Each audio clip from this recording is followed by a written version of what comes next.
And first of all, thank you ever so much for choosing us and getting up, having breakfast and choosing us, because I believe there are other tracks that you could have gone to. So thank you very much for coming in and listening to what we have to say. It's really appreciated. I guess it's a great title to get people in, isn't it? That we've got the blueprint, the 21st century talent strategy. Goodness, I think I'd be on a plane somewhere, with multi-millions if I'd have found it. But having said that in a flippant way, I think we've taken a real effort to try and understand whether what we're all trying to seek in terms of that link between talent and business performance, whether there is one. Are we just in a fantasy world, or is there definitely a link? And we've really tried to understand whether there is, and to bring it here today and share with you what we've found. And what is exciting is there does seem to be a bit of a blueprint emerging. And so today is about just sharing with you what the research has found, sharing some of our insights and experiences, because we've taken an opportunity to talk to some of those contributors in a bit more detail, to say, well, now you've answered yes, can we find out what's behind it? And we're here to share that. And I brought with me two of my colleagues, Andrew Manning, and probably our titles, it tickles me, and as we come today to talk about things, all of our titles have changed. I used to be, I was the founder and managing director for Ochre House. I've now got a fabulous title, as well as this American title of Executive Vice President. I'm now Chief Innovation Officer for Cielo. I mean, where did these role titles come from? But I guess our previous speaker, innovation. So there we go, that's indicative of the way the world is. Andrew Manning here, goodness, you used to be my overall head of our Centre of Excellence, all our solutions teams, but is now heading up business development at Cielo. So again, showing where BD is going, just how much our interface with customers is about bringing deep expertise and solutioning, meeting the client where they are, which is obviously very much what Ashley was describing. And Andy Curlewis, who I came to get a few years ago now, into Ochre House around brand and digital, and creating a brand and digital practice for Ochre House, and now extending that globally into Cielo. So we're probably fairly typical of what you find in an RPO partner today: innovation, solutions, and brand and digital. It's an indication of where our industry is going. Okay, just to set the scene a little bit on this particular blueprint. Just a few things to set the scene, and hopefully you can agree with me that these are the things that our customers and respondents to the survey actually talk to us about. So the first thing is around where CXOs are at. And one thing that was universal in everybody that we talked to is the focus of the CEOs and the CXOs are moving quite distinctly from cost to growth. That's their big agenda. No surprises there. But one thing that they were all keen to tell us is that growth is harder to achieve. Their ambitions are no less, but they're recognizing that it's harder. It's harder because of the pace of business, because of increased competition, because of increased complexity. Growth is becoming harder. And for them, if I was to sum up what they gave us, it was all about people, it was all about transformation, and it was all about growth. So talented people matter to the CEO. There they are, talented people at the centre of what CXOs are looking at when it comes to achieving growth. Somehow, talented people are the key to sort of innovation and creativity. From an HR, people responsible for talent strategy, those people that have got the key to knowing what have I got, what do I need, and how do I make it ready. If they can answer those three questions, then they have found the key to sustainable competitive advantage. Just those three. What have I got, what do I need, and how do I make it ready is the key to sustainable competitive advantage. It's the key to the blueprint, the 21st century talent strategy. Three little simple questions, but they are hard. What's also changing is the way in which the CXO is thinking about measuring that growth, knowing whether they've achieved it. This was really interesting to me. Of course, superior financial performance. Who isn't going to look at that? But the other was an increasing importance and a desire to measure something called business value. We won an award yesterday, didn't we, from AB InBev. AB InBev wants to be the best beer company in a better world. Universally, the CXOs that we talked to in our survey, this was very much how they were looking at their growth strategy. Yes, financial performance, but also value. And they were measuring value. This wasn't just something that was fluffy and out there and aspirational. They were measuring it. They were measuring it in terms of innovation pipelines, sustainability, readiness, employee engagement, diversity. These were hard-nosed measures. I don't know whether anybody in the room represents companies that have adopted integrated reporting. This was a phenomenon that was really interesting to hear CXOs debate with us, which is where they are reporting out in a statutory way, not only their financial performance, but their value performance. Integrated reporting. Goodness me, these are hard-nosed business people measuring the value that their organisations are contributing to the world, and through that giving very clear indications of where people value metrics are going. On the plane in, I've got it down here, I was reading an article on Jeff Bezos, who's just been appointed CEO, best CEO of the world, for Amazon. Fascinating to read his approach to growth, because he's consistently delivered the most shareholder value of any other CEO around the world over a longer term, over the term that he has led Amazon. And yet he's not driven profit in any way. That's not a big indicator. He doesn't report out on profit in the short term at all. His interest is in growth. His interest is in return on capital deployed in terms of sustainable growth. Whoever heard of a CEO that wasn't chasing the bottom line? The world is changing, and how it's looking at how it's valuing growth is changing. So here we are, as people in the HR space, every one of this room, whether you're providing into it or whether you are a HR practitioner, you're facing into this. And our own agendas are moving from cost to growth. People value. We're trying to find the answer to it and align what we are doing for our businesses to it. The Ulrich model. It's been the foundation of our HR transformation model. Our industry, RPO, came out of the first phase of that transformation, shared services, process efficiency, cost saving. That's where our RPO industry came out of. But the focus now is on those centres of expertise and how to integrate them in order to drive people value. How do you pull together learning and development, talent management, talent acquisition, comp and ben? How do you do it? But the key is that you're going to have to. This is part of the blueprint for the 21st century talent strategy. Okay. Just to share with you, if I can move it. I'm going to share with you some business imperatives that came across from the CEOs. Yeah, use the computer to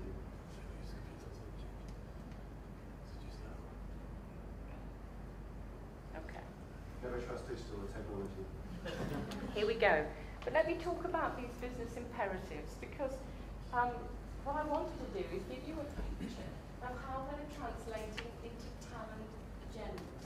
So you can be with me. If we were the HR function listening to our business leaders, we're hearing this, what are we trying to do to respond? So this is what the CEOs were saying, and then correspondingly in the survey, we're hearing how HR are responding to it. So growth, diversification and transformation. The CXOs at the moment, growth is about doing something different, somewhere else.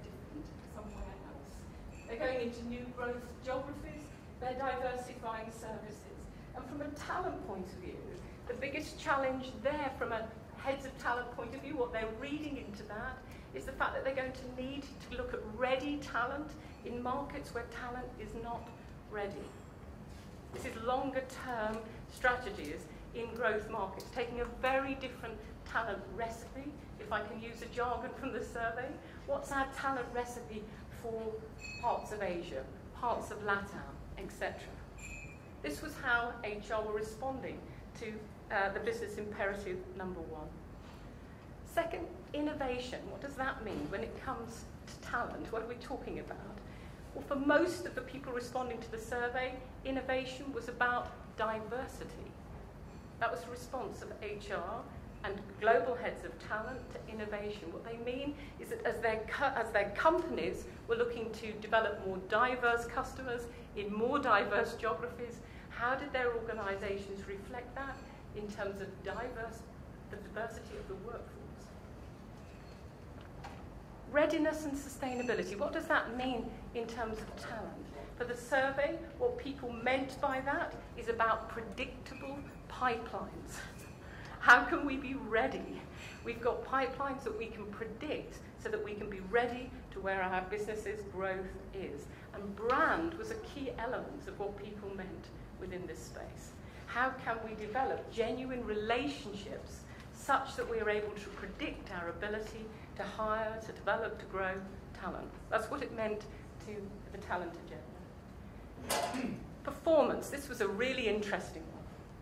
The big push to global heads of talent, HR, was can you genuinely impact performance? Can you make a difference? Can you show you can? And the emphasis for HR and global heads of talent here was about moving from 9-box grids and performance management processes to actually measuring individual differences, behaviours, wants. This is where data was really beginning to come in, understanding people and their difference, rather than looking at holistic, one-size-fits-all performance management processes, and also the changing nature of leadership and management practices. Fifth, data and insight. My goodness. This was a massive agenda for the business. From an HR's point of view, it was what to use. I think we had that earlier, what to use. Being very specific about how to use data and insight. And finally, HR's role in change and the journey. So this is about HR responding to their organisation's transformation journey and seeing themselves as change agents. A key role for heads of HR, heads of talent. I'm doing a lot of definitely dying. Here we go. Okay. Just a little bit here because I'm really excited to announce that for Cielo, in response to the findings of the survey, we've launched our own change and innovation practice to help bring some of the findings of the Talent Activation Survey to life in new and exciting tools and frameworks for organisations to use. And so I'm launching it. I'm launching it today, aren't I? That's my job, to tell you that we're launching it as a change and innovation practice. But it's as much about talking to our customers as well as helping Cielo go on its own transformation journey to be able to support this. Okay, let's get into that survey and what this is all about. I went to the gym. Right, here we go. Let's go into the survey and have a look at what it was about. We spoke to 750 people. That's quite a big survey, isn't it? And all over the world, in particular North America, Western Europe, and in the Middle East. These were HR directors or global heads of talent, and across many different sizes of companies and also industry sectors. So we were trying to be as comprehensive as we could. And what really interested us is not that the findings will be groundbreaking to you. You won't sit here and say, oh my goodness, diversity and inclusion is important. What you will find surprising is the way in which there was absolute agreement across those organisations of what would make the difference, evidence that those companies that were deploying best practices or practices in these areas demonstrably were making a link between their interventions and business performance. Now that's quite compelling. They were able to do that. There was a clear differentiation between people who were deploying tactics here and people who were not, and the difference they were making to their organisations. So I thought that was very powerful, and that's why we've called it today a blueprint. Okay. Some headline conclusions for you, some real headlines that stand out. It's the systematic measurement and management of the workforce. In other words, we're needed, guys. As HR, we're needed. We have a role to play. And if we see our role as systematically measuring and managing our workforce, we can make a difference to business goals. Secondly, this whole area of diversity and flexibility around how we provide working practices, environments, and everything we're doing around people, that this made a difference in terms of business results. The importance of brand, we'll hear more about that later, in actually building the relationship with the workforce. I'm going to go through with you, before I hand over to my colleagues, the 8 things that people identified. These are they, and explain a little bit of colour behind what people told us after the survey. We went back into those that were deploying successfully, and we had a look to see what people told us. Okay, number 1. I'm sure you've heard this throughout the last 24 hours, and it's not as if it's surprising to you, but the importance of the effective use of data. 2 things that people said to us here. This was the number one thing that differentiated companies that were high-performing and delivering business value and those that were not. Number 1. First of all, that data, somehow, for them, data was insight. And insight enabled them to innovate, to do things differently. Secondly, analytics, was what joined things together. So as HR is looking to join its centres of excellence, analytics was the link. It showed the connectivity between comp and pen, talent management, etc. So that's why data and analytics was so important. Current state of talent strategy and planning in the organisations that we spoke to, 750 of them, for those vast majority, those who were not at the high-performing level, told us that typically at the moment it's an annual activity. It's made up of a kaleidoscope of projects, processes, programs, solutions, none of which they could link to business value. That's where they were, the vast majority. Talent strategy as it stands today. But those who were high-performing, what did they look like? Those who were high-performing looked at talent strategy from a 3 to 5 year out perspective, uniformly. Secondly, that they used deep diagnosis to identify contextual differences inside and outside their organisations, to be able then to identify the gaps. What do we need to do? And the gaps were the talent strategy. The talent strategy was about everyone, everywhere. This was not top 200. This was the whole workforce. And thinking about every part of the organisation. This is very different to those who were the laggards, if I can put it that way, who were still focusing on a small percentage and specific parts of the business. Those who were high-performing, their strategies were time-bound and investment-specific. And the final bombshell, guys, is the CEO owned it.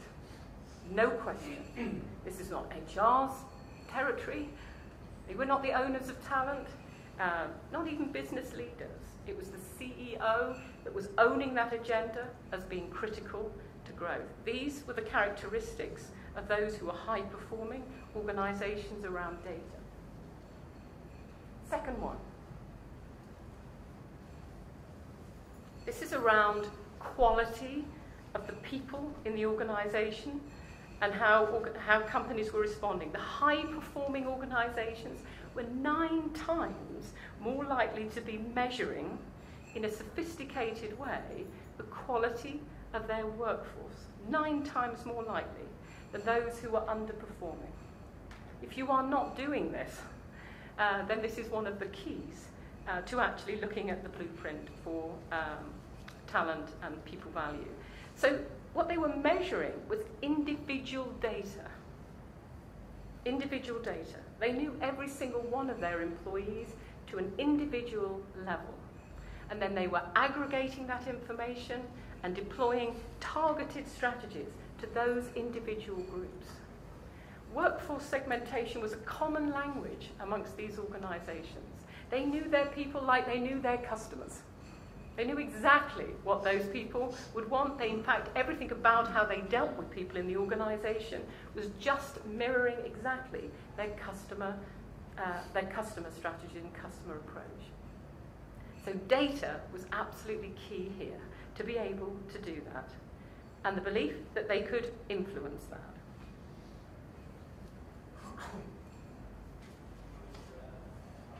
The other thing, two-thirds of high-performing organisations did this. They linked those interventions that they were making around people to business outcomes in a hard-nosed way. Business outcomes in terms of increased sales, customer retention, diversification of customers. So as companies attacked the gaps, made choices, they then looked at time-bound and investment-specific activities that they measured in terms of the business impact. Two-thirds of the organisations that were high-performing did this, understood its importance. I mentioned segmentation. This being very important. Companies that were highly effective, high-performing around their business and being able to link the two. First and foremost, segmentation was about the whole organisation. This is very important. This wasn't segmentation to pull out the top 200 or the top leaders. This was taking the whole workforce and looking at different ways to divide it in order to deliver focused activities to the needs of those segments. This is focused growth. Type of segmentation that we came across. One thing that was really different about these organisations was those, in terms of segmentation, where they were looking at not something from a cost or a process point of view. No, they weren't looking to segment people by how much they cost the organisation or the different processes that they were going to deploy to hire them or to develop them. They were looking at something from the perspective of value and economics, criticality and scarcity, to that understanding of what the business needed. So their segmentation models were things like legacy, igniter roles, people for the future roles. That was one segmentation. One that we're very familiar with is Cielo, talented many, skilled few, expert one. This is about facing into value of people to the business and scarcity. Very different segmentation, but very much a feature of what people were doing. Work-life balance. This was extremely important. One thing, again, that stood out in terms of those companies that were high-performing is that they weren't just being nice to people from a self-interest point of view. You know, we give people benefits, we allow them to work from home. This was hard-nosed commercial sense that they absolutely made the link that flexible choices to the workforce was key to multi-generational workforces. And that's what we have got at the moment. But if you're trying to build and inspire and ignite a multi-generational workforce, you have to mean flexibility. These were organisations that were offering remote working, job sharing, flexible scheduling. This is very important. And through it, no surprise either, these were the most diverse and inclusive organisations. If your companies are not doing this, if you don't understand how to do it, this was one of the top 5 differentiators for companies that had made the link and that were high performing.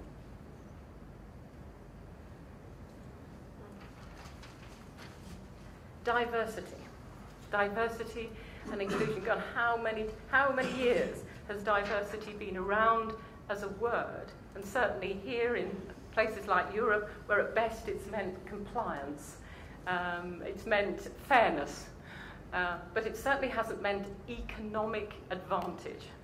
And there's no doubt that those organisations that were high performing understood diversity is an economic imperative as much as something that is good and valuable for the world. 95% of the companies that fell into high-performing organizations adopted and embraced diverse practices within their organizations, could demonstrate, indicated, I think their term was most effective in terms of delivering diversity and inclusion. If you want to influence performance in your business, this is one of the top 6 areas you need to focus on. Managing difference. Again, one of the companies I was reading about on the plane absolutely mirrored this. Is PwC. I don't know whether anybody's here from PwC, but the chief partner was very much talking about the mindset shift for him in recognizing that the generations within his workforce were not interested in working themselves to death to perhaps some of them get to partner. And also accepting that a large majority of them would leave the organisation along the way. The whole mindset of that organisation turning towards understanding that the majority of their workforce are millennials, and that millennials are not looking for that proposition. They want flexibility, they want training, they want mobility. They want to be able to step out sometimes of the workplace altogether and come back into it at another time. Who's offering that? Who's creating that type of opportunities? Organisations that are high-performing are. This is one of the top 7. Are you? Are you doing it? And finally, employer brand. Employer brand. Go. Andy, and brand, this has been available and around a long time, but what did organisations that were high-performing do with it? What were they doing with it? Why were they making brand important? I think uniformly, when we talk to those that were high-performing, their attitude to it is that they wasn't just trying to create a nice label, everybody said, "Oh, I recognise that logo," that there was somehow an awareness of their organisations out there. They weren't even just looking to build a reputation. They were using brand to build a direct relationship with you. Understanding you, understanding what your needs were, speaking to you, understanding you as an employee, giving you that experience, meeting your needs as an individual. That is an extremely powerful advance on where brand is going, and it's important to organisations. This was one of the top 8 interventions that companies, high-performing companies, were doing. Those were the top 8. I mean, you'd agree with me, wouldn't you? They're not. You could have written them before you came into the room. But what stood out is that they were the top 8 for the high-performing companies that had demonstrably made the link between their talent strategies and the high performance of their business. These are the top 8 that are the key to the blueprint. I'm going to hand you over to Andrew Manning, who's going to take you into a little bit around that workforce planning debate and give you a little bit more detail on some of these areas. Thank you. Thanks, Sue. Okay, so how? And I was just reflecting on what Sue said when she was introducing us about how our job titles and our roles have changed. You know, the how that the business used to ask me was, Andrew, how are we going to implement an RPO service in 15 countries and 7 languages? And that was quite a big how, and it still is a big how. And it's still a regular thing that we have to work out the how for.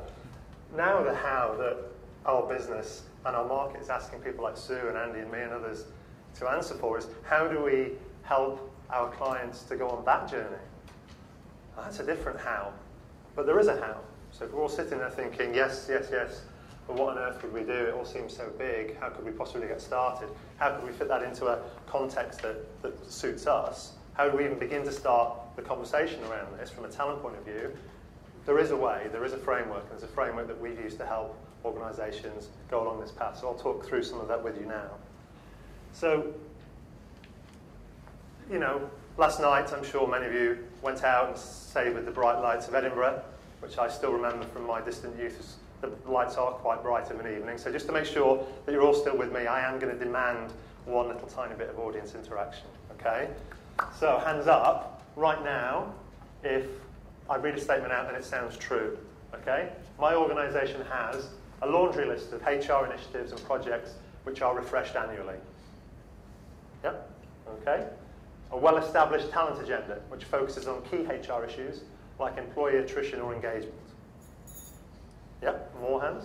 Fantastic. A well-researched multi-year talent strategy which factors in market changes, industry innovation, business strategy shifts. Fewer, actually none, and that's not surprising. No planning process. We float independent projects when needed. Okay? No hands either. Fantastic. Or none of the above. Okay. We do have an issue, Edinburgh. We do have an issue. Just a little bit more context, as if the context that Sue said wasn't compelling enough. 6 in 10 organisations surveyed worldwide, and this is through HR Magazine, are investing more in talent management in its broadest sense. 1 in 4 organisations are confident that their plans will meet both short and long-term human capital needs. Not just long-term, but short-term as well. There's a clear gap. Something isn't working. It is a top 3 problem for most CEOs, and this is the PwC annual survey from last year. 77% of CEOs plan to revise their strategies for managing talent. Revise because they're not working. They realise they won't be able to attract and retain new customers without well-trained, highly motivated employees. Okay? But what are we giving those businesses and those CEOs at the moment? Arguably, in a lot of cases, it's a rather blunt toolkit. You know, incentive programs, performance management frameworks, 9-box grids. You know, process flows that, you know, that could just be a wiring diagram for a city, couldn't it? You know, what does all that mean? Well, all of that is great, and all of that often is very, very valid from a standalone point of view and a short-term point of view. But what we find is, you know, if you really thought about it and scooped up all of those programs and all of that money that's spent on those programs across all of those enormous organisations, and said, what was the outcome as far as the business was concerned? You know, how much of that did take that business forward in terms of profitability, growth, diversification, ability to meet future needs, competitive advantage? Well, probably not that much, or in not that many cases. There isn't a silver bullet, we know that, but we also know that the money spent on all of this stuff could be repurposed, but that perhaps the underlying problem is that the parts of organisations that are putting all of this good stuff together are not necessarily framing that in a way that's informed by genuine data around what the business needs in terms of its macro environment, and framing it in such a way that it appears much more like a commercial business case for the CEOs, the CFOs, the CXO suite to actually sign off and action upon. Well, it has happened in the past, you know. Some organisations, in this case a family, a big rich family called the Medicis, have got this right, haven't they? You know, we're going back 500 years. I'm sure many of you have been to Florence, and you can still see the glorious legacy of this. But what were they actually doing? What was the Medicis family's key goal? It wasn't just to make Florence into a jewel-encrusted showcase with the Sistine Chapel and the Birth of Venus and Leonardo da Vinci and all of the others. It wasn't just that. It was to ensure that that Florence, the city-state of Florence, was the preeminent economic power. It was to solidify that position and to take it forward against its competitors, Venice and other parts of Europe. And it managed to achieve that. Part of its strategy was to take the best talent, broadly speaking, not just in the field of art, in the field of science, and bring them together in one place in order that that talent would take Florence as a city-state forward in terms of its competitive advantage. And of course it achieved that. So really what they were doing there was they were thinking about talent and they were thinking about economics and they were putting them together. They had made that link 500 years ago, 15th century. They were saying, this is our key to future success. It's about getting the best talent in. And we're going to take it, not just from Italy, but from all over Europe. We're going to go and do that. We're going to go and access that and set it up with everything it needs in order to take it forward. They made that link. If we're sitting here primarily, I guess, as European representatives of large, in many cases, global organisations, we've got to face into this. People talk about this a lot, but this is in 2020, this is the average age of the working population, okay? Europe is over here. If we're all just still relying on the European talent market to give us what we're looking for, and existing talent acquisition processes to go and get that talent, we're just all going to be fighting over an ever-decreasing amount of talent. And I don't think that there are going to be many winners in that race. Our talent strategy has to take into account the fact that more of our talent coming to our organisations to give us competitive advantage is not going to be coming from Europe, and that's just simply a fact. Not only that, but in most parts of Western Europe, particularly the UK, we can't even train people in the disciplines that we really need: engineering, science, technology generally. Okay? Our viewpoint has to open up and has to take into account job mobility as well as talent mobility. It won't just be about taking these people into Europe, it'll be about taking our jobs out of Europe. So a 21st century talent strategy. And this is what we start helping our clients with. This is the how. It needs a framework that is different than the frameworks that have gone in the past. It can't be a series, a plethora of well-intentioned and often, in a standalone point of view, extremely valid HR best practice initiatives. It's got to be simple. The parts of the organisation that don't speak HR and talent have to understand it in terms of what its contribution will be. It has to be adaptable because things change. It has to be highly contextual. What is it that we're trying to achieve? And what is the broader realities of the talent market that we're going to have to go and access in order to achieve it? And the point at the top is really what I'm going to come on to, and it's the commercial nature of it. In our experience, it just doesn't fly anymore if it doesn't link to some element, but in a valid and rigorous way, a business outcome, a business imperative. And that might not be everything, but it might be growth, might be expansion into a different part of the world, it might be diversification. It has to do that, it has to have a business case with a bottom line imperative or top imperative. Excuse me. So we start helping our organisations to do this, to frame what they want to do from a talent perspective within this framework. The first thing is linking back to one of the, well, it was the number one feedback, wasn't it, on the survey that we did, the talent activation survey. Deep diagnosis, based on economic variables as much as talent variables. A distinct talent recipe. It's not what's going to work for somebody else, it's what's going to work for our organisation. That's kind of an obvious one. This is what we spend a lot of our time helping our clients with, to generate internally within their organisation, to get these things signed off and actioned, help them to generate a widespread coalition of leaders who understand this. And that is not going to happen unless all of this is placed within a commercial context. What does diversity do for us? Diversity makes us a more successful company. How? X, Y, and Z. It's not just about ticking a box in terms of gender equality or any other kind of fairness initiative. That's important, again, in a standalone sense. So we help them to reframe it, I guess. So it's not necessarily that the vision or the intentions of our clients change, but they're framed in a different way, and they're informed in a different way, so that they're much more likely to get the kind of investment and backing that they need to be successful from either the CXO or from the wider business. Start with diagnosis, okay, we understand that and we're forward-facing. And when we say about a 2020 talent hypothesis, we're also talking about a global hypothesis, or at least a regional hypothesis. 20th century toolkits, they don't work that well anymore. It's only just the 21st century. We're only shifting now, it's an evolution. But a lot of the stuff that used to, I suppose, lay them down a HR department when it was trying to get its initiatives around talent over the line with its internal investors, we feel that those parts of the business that are going to back this are increasingly less patient to hear a lot of that talk when it's framed in a 20th century HR vernacular. Broaden the debate, get your leaders involved, that's what we've just talked about. Stop burning cash, reclaim your talent dollars, strategic talent dollars. There is so much money that organisations want to spend on talent. Unlocking that is the key. It's not that it's not there. That's our experience. Change the conversation. I mentioned this before. Think job mobility, not talent mobility. Think more broadly, because what might work for the next year or two probably won't work in 2020 and beyond, because guess what? That pool is shrinking very, very rapidly in Europe.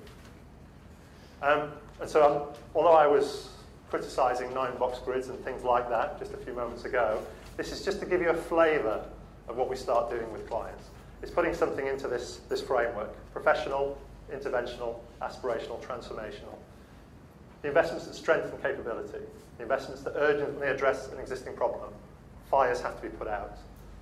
Transformational, investments that build culture and performance for the long term. And aspirational, investments that build talent or skills for the future. And it's by taking this, and this is a very, very, very boiled down version of what we're talking about here, and helping our clients apply this, getting them the data they need to inform this, and then helping them craft a business case to take that forward. Now, we haven't come up with all of this ourselves.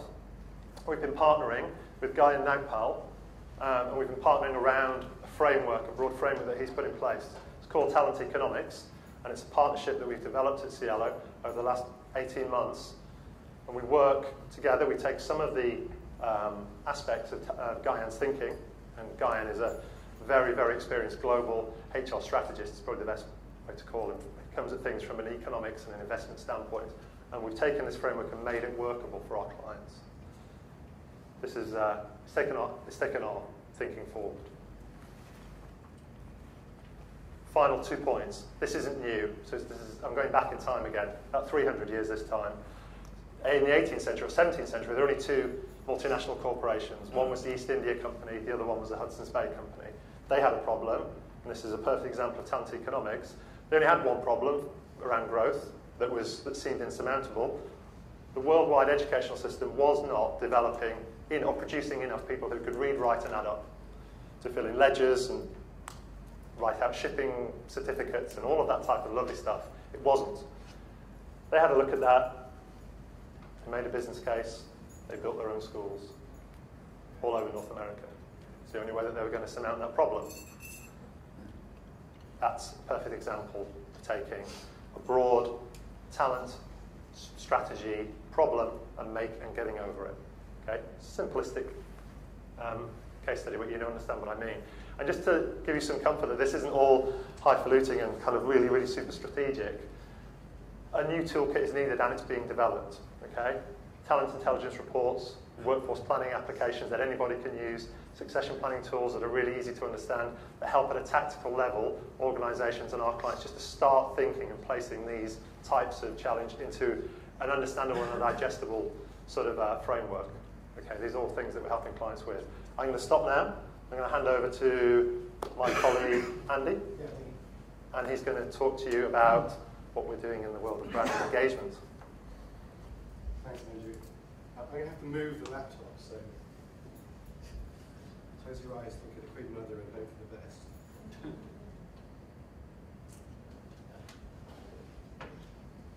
Right, so Andrew's been going back in time. I'm going to go forward in time a little bit to a time where the cable worked. Is it? Wait, don't touch. Don't touch. Cool, brilliant. Right, so the other thing is no one has tripped over any of these cables so far. I'm the 4th person on, so odds are it's not going to go well. So brand. Brand is one of those areas where there is buzzword bingo more than any other place.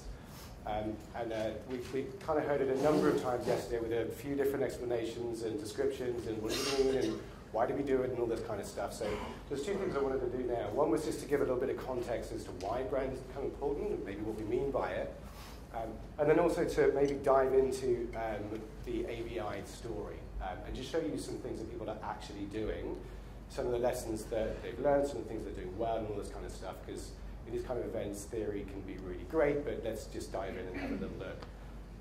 I suppose the key thing from my perspective, this whole Tinterweb thing, this amazing revolution in recruitment, RPO and all the fantastic in-house teams that we have, proliferation of data, all these tools, finding people isn't quite so hard anymore. We can pretty much find anyone that we want. I guess it's convincing the right ones to join and then inspiring them to stay. Wow, there's an interesting idea. And actually to do great things. So for us, really, if we're talking about brand, why is brand important? I guess it's these two statements that we'll keep coming back to. Finding these people is one thing, but convincing the right ones, and the right ones aren't always the best ones, but the right ones to join and stay and to do great things. Now, that's not so easy in many respects. We've had the whole digital revolution. We are now in a digital age. What was happening in 2005 is very different from 2013. I don't know if anyone's got kids here. I've got a 14-year-old daughter. If I want to communicate with her, I do that through Instagram. However, this isn't always such a good thing. The reality is that there is so much noise out there. There are so many channels. There's so much content that actually, do you know what? Sometimes it's just too much. I walk down the street. There's so many signs. There's a burger for 99p there. There's an even better burger for £1.50 there. There's pizza here. There's Chinese there. Do you know what? Actually, what job is it that I'm looking at? What is it that I want? I don't even know anymore. I'm getting kind of too confused. So in many respects, as Sue was saying, the key thing about brand, it's about understanding the individual. Because do you know what? For 15 years now, we've had Web 2.0. We've been choosing, we've been selecting, we've had BA or Amazon serving up recommendations to us for 10, 12 years. We want things when we want them, how we want them, at the time of the day that we want them. And so companies, when they're talking about their employment proposition or jobs, they've got to do it in a way that really kind of makes sense and connects to the individual. Of course, the other thing here is that the digital age is also an age of truth and transparency. If you're telling little porcupines, if you're not necessarily being authentic about what it is that your job is, if you're making all sorts of promises about these crazy projects that you're doing and then someone turns up and actually, do you know what, that's just not true, then that gets out really, really quickly. If there is no career development framework and you say on your website we've got wonderful career development, if it's saying that you're diverse and inclusive and actually everyone's white, middle-aged and male, then that kind of gets out. And so when we talk about reputation and the truth, then this is really, really important because fundamentally, particularly for the business critical and passive talent, particularly in very, very small talent pools, your reputation is absolutely critical. For example, in law, if number 7 on the perceived rankings of the law firms comes to try and get you and you're at number 4, they're going to have to pay a hell of a lot more than your market rate to get you to move. So it makes a big, big difference as to the reputation and the perception. And of course, let's maybe play the Glassdoor game. Some of these things, when they get written on Glassdoor or Indeed, and we all know Glassdoor, but don't forget, Indeed aggregates your jobs, and every job that gets posted, you can see the reviews. And people forget and they miss the Indeed reviews, because sometimes they're even worse. But anyway, some terrible things get said. And you know what? This last one is my favorite. Because if you can outwit now last wave after wave of the zombie horde, by default you might be successful. That was in the pros. You don't even know, you don't want to know what is in the cons. That was one of our clients. So the reality also here is that all those beautiful chairman statements and visions that you spend $25,000 building a beautiful video on, if you Google jobs at company X, what comes up first? Glassdoor and Indeed, or that beautiful video? That beautiful video is on page 3, 4, 5. I don't know where it is. You're never going to find it. So just kind of be mindful. I guess the other thing here is, what does this mean for recruitment and all the rest of it? Well, number one, we've rebranded recruitment. It's no longer called recruitment. We call it talent acquisition. So all the kind of good things that Sue and Andrew have been talking about around the different components of this and how this kind of works, from a brand and a data and a digital perspective, this is really, really true and resonates really strongly. So anyway, with that little context in mind, we just wanted to have a look at some of the things that we've been doing for AB InBev. As Sue said, these guys, they make beer. They're a great client. And they make a lot of beer. They're the biggest brewer in the world by some distance. They have 20 super brands of $20 billion or more.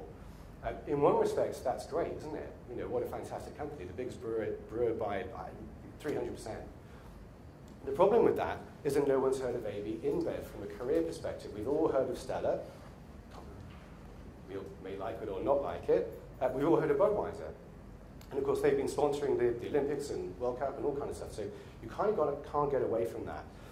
But as an employer, that's actually completely different. So what you're looking at here is a piece of communication that we put together to help our stakeholders within ABI to talk to their own business around what it is that people have been doing and how they've been leveraging the wider brand, telling the story to the candidates, but also taking the hiring managers on the journey, because it's not just about Budweiser, it's not just about Stella, it's about the people that innovate, about the people that take us into the new markets, it's about the supply chain, the breweries that actually make this, and of course for AB InBev, if we're talking about diversity and inclusion, not only are they in 14 different countries in Europe, including Russia and Ukraine, right at the hot point, but actually, those people that are managing super brands in marketing are pretty different from those which are frontline managers in a brewery in Wales or Leuven.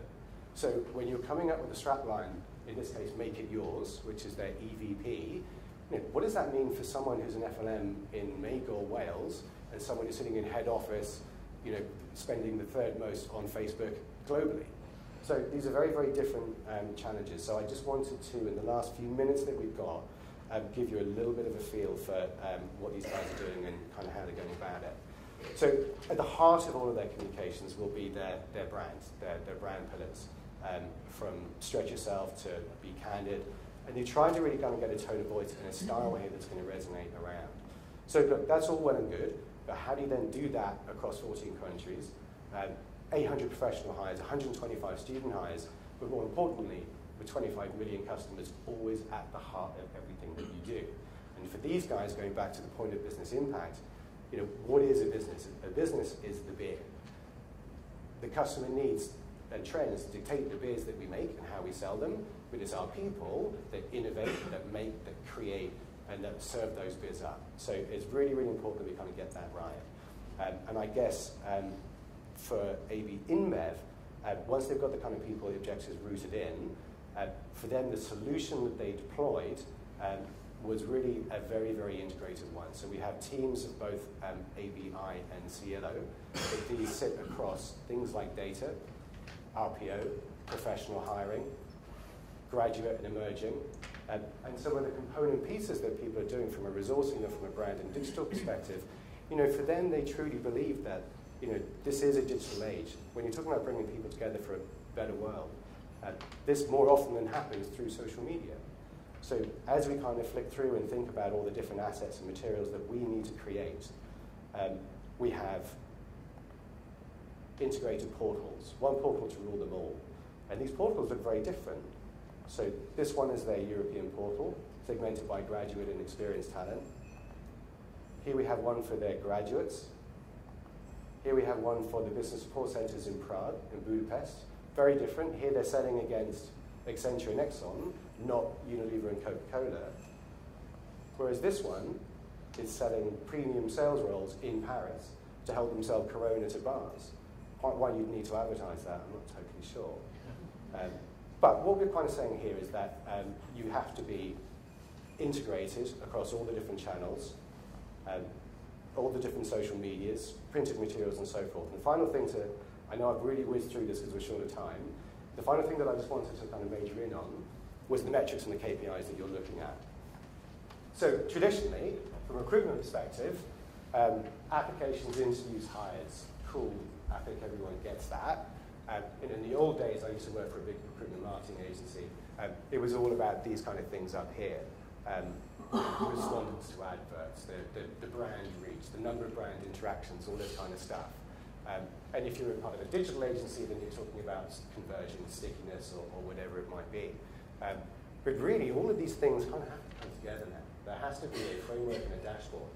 And not only must there be a linear process as you're kind of going through this, but from a matrix perspective, how can you measure diversity at each and every stage of this journey to make sure that it's not just something that is a slate or I've got some beautiful creative adverts around diversity or whatever it might be.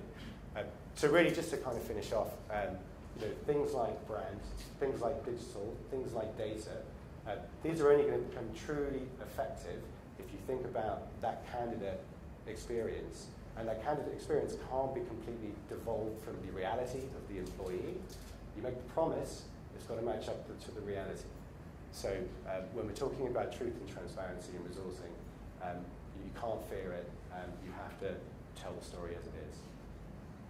I was only going to end there with probably the bottom line is probably one of the most important things, because as partners to InBev, and I think what the report really was about last night was the fact that how we're paid with InBev is based on the facts that we've demonstrably got people from graduate level into senior to key critical roles, and also that those roles have demonstrably increased business benefit. We're only paid on that basis, not for how many CVs we generate, how many miles we make.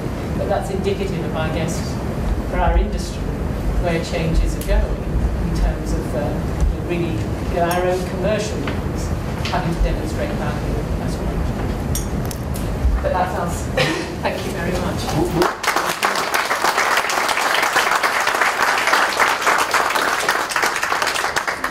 Sue and Andy, thank you. We do have a few minutes. Does anyone have any questions? Can I just ask, the survey, I mean, really very interesting in terms of the feedback from the survey and the eight points that you say that perhaps predictable, but the fact that they are... They're stark, can't they? Yeah. Given how many. But how did you target the audience? What was the sort of what was the criteria to demonstrate that they were market leading, demonstrating economics against their returns and those 8 points? Well, I'm going to bring Kristen in a little bit. Kristen Wright is our overall global director of marketing, and when we were looking to create our new brand, Cielo, it's very important for us to really, if we're going to stand for talent rising, that we'd actually been able to evidence it. And so, Chris, maybe bring to life a bit about some of the stuff we did to get the activation survey off the ground. And this particular survey was self-reported. So each respondent from that HR function rated their effectiveness.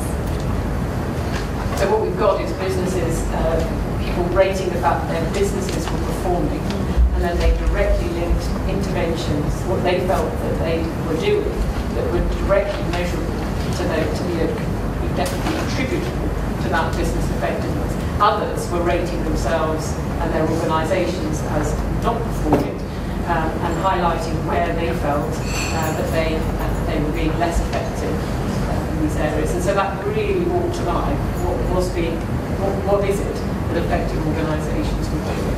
And it was uniformity. It wasn't hard to pick it out. That was what was so striking. Sympathic. Hi there, Andy Taylor from Schneider Electric. Question for Andy, I think. You covered a lot of points there on the AV. I'm sorry, I've really rushed through there. In about 30 seconds. That's right. I just want to see, what was the specific piece of work you're working with and where are you at now on that journey? So just to delve into that a little bit. Yeah, so here's a classic kind of journey of an organisation. It's in the context of an RPO relationship. So for us originally, we had an RPO relationship with them, looking at business as usual talent. This started 4 years ago, and in that time, we've kind of gone through this journey. So this year, we took over all of their emerging talent. There were 3 key streams of activity. One was evolving the BAU into search and emerging talent. So we now manage those and we integrate those. The second thing was to develop and activate the employer brand. So this has been a big thread. That's obviously been mostly activated in the emerging talent programs, which are integrated social media and events. We've been on to about 70 or 80 programs. The second thing that we're now working on, or the second key stream, is talent management and activation. So here we're taking the talent activation activities across business as usual, search, emerging talent, those pillars, if you like, of integrated data, brands, social media and technology, and also a content strategy. But then we're marrying those up with a talent development program so that we're creating a sub-brand, if you like, called Boost. But we're making sure that as the talent comes in, it's then going into the appropriate talent development programs, that we're maintaining that high touch and brand intervention so that we can move them through that eventually into leadership. So the big thing for next year is joining up talent acquisition, which we hope and feel, and something will go horribly wrong now, I'm sure, that we kind of got right, into the talent management, because that's where that business is really going to fly. But that's quite unusual, isn't it? You know, I think one of the things right from the start of InBev, which made us to be great partner, is that we were all clear on step one, just get the basics right. You know, help us hire successfully, cost effectively, on time, with demonstrably better people than we've had before. But let's visualise step 2 and step 3. Let's make sure we're clear on the value add that we can offer as a function to the business around mobility and retention and improved quality in our talent pools. And then let's visualise how that translates into activating that talent and demonstrably linking its value to the business and its growth. And commercially, and in terms of your KPIs, let's visualise how those things change from paying you transactionally to sharing in the gains on the added value to actually directly putting your stake in the ground on demonstrably moving the needle on business performance. And that's quite an advanced partnership to demonstrate. Can I take a question? Steve Slater from Scottish Enterprise. It goes back to the research, and it's really asking about most CEOs, if you were to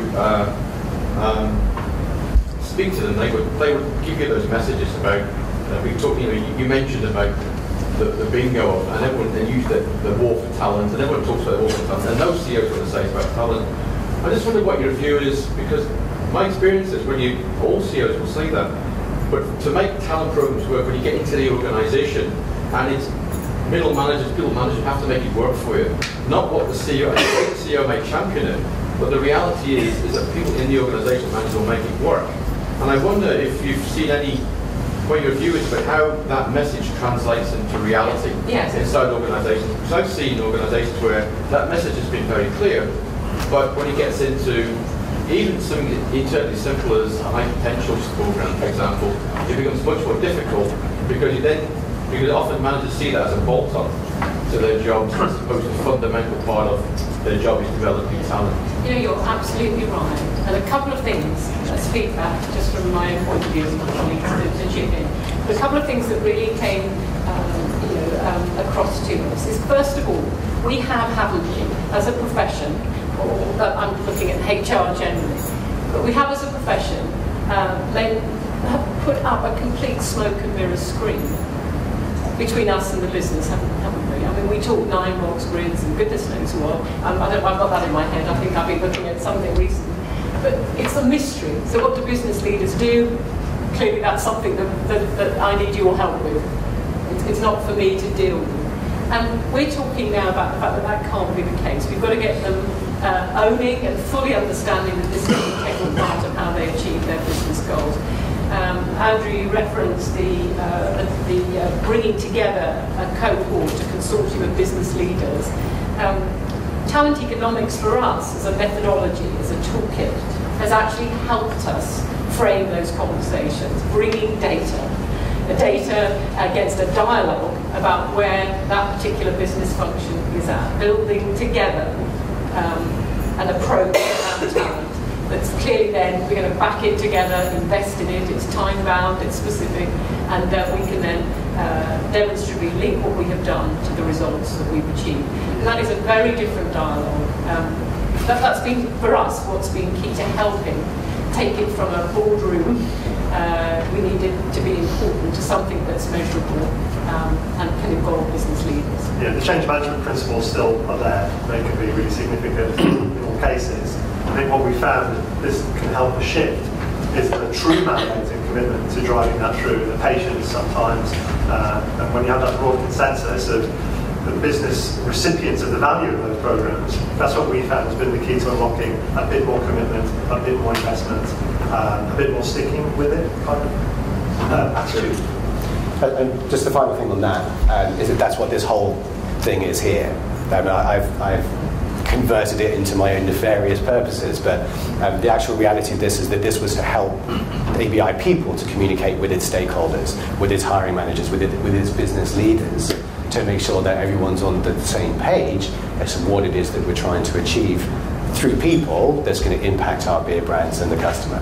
So yeah, there's lots of different things. I'm sure you're right, because I think, and you talked about us as HR professionals in this room, I'm sure we've all been guilty of saying, here's a great program, get on with it, as opposed to actually you do an engagement there, actually engaging people and managers in it. This is why you should, this is the advantage of doing it. You've got it. You've got it. If we're putting our commercials against it, that helps. doesn't it? You know, it isn't just you take it all on and we'll help you out. That's very key. We're together on the outcomes, not and commercially it hurts us if we don't. You know, that's very important. We need it. Hi, just thank you very much for that. Just wondering, a question for Andy. In terms of how you go about it for a client that is multi-geography, I think embedded in many countries, are there any learnings that you can share in how it changed by geography, or any insights and different considerations you have to take into account? Yeah. So look, that's the million-dollar question in many respects, is how is a multinational, particularly if you're a global business which is headquartered in somewhere like America or Japan or China, how do you take that where the rest of the world probably is looking at America or China or Japan or whatever the mother country is going, get away from us, keep away? We're very different. So we ran a big think tank in Germany, and the point of this was that for a lot of the businesses in Germany that particularly had headquarters in the US, they were really struggling with the States doesn't understand what it's like for us as a business, particularly a business in Europe, where you've got 14, 15 different countries and so forth. And so we normally talk about things like the 70-30 rule. And from a brand perspective, an organisation should have roughly 70% commonality. Otherwise, why are you in the same organisation? But there should be at least 30% localisation. And when we say localisation, that doesn't mean changing .com for .co.uk, or maybe having a slightly different colour on some materials. It means having a completely different tone of voice, potentially having very, very different channels, and activating that in very, very different ways. Not just externally to the candidates, but more importantly, internally to the hiring managers, because that actually is going to be the key thing. And how many countries did you roll out? 14. What language in it as well? Yes. So the portal. So the biggest one here is the new European portal, which goes out. So the debate we had about how many languages you put that portal in and at what level of the navigation was phenomenal. In the end, we settled on 5.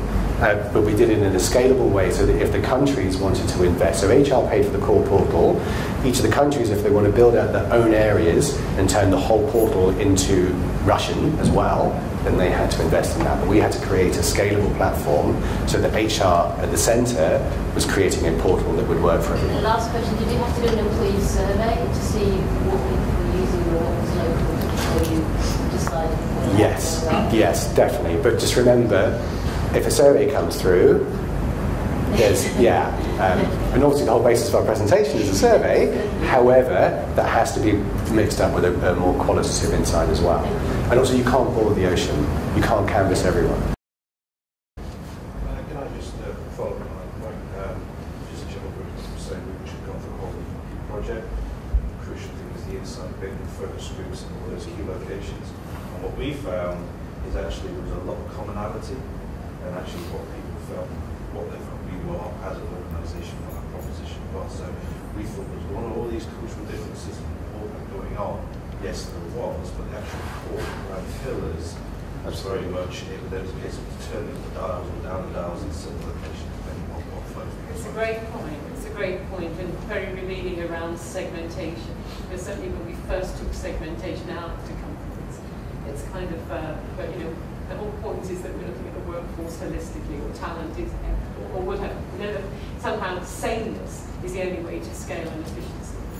And what we're doing, taking people down different segmentation routes, is showing actually that when we started with the individual and rolling up, we end up with 3 or 4 segments. It's not, and those segments can then be targeted and used. So it's very much the same thing. Don't be afraid of difference.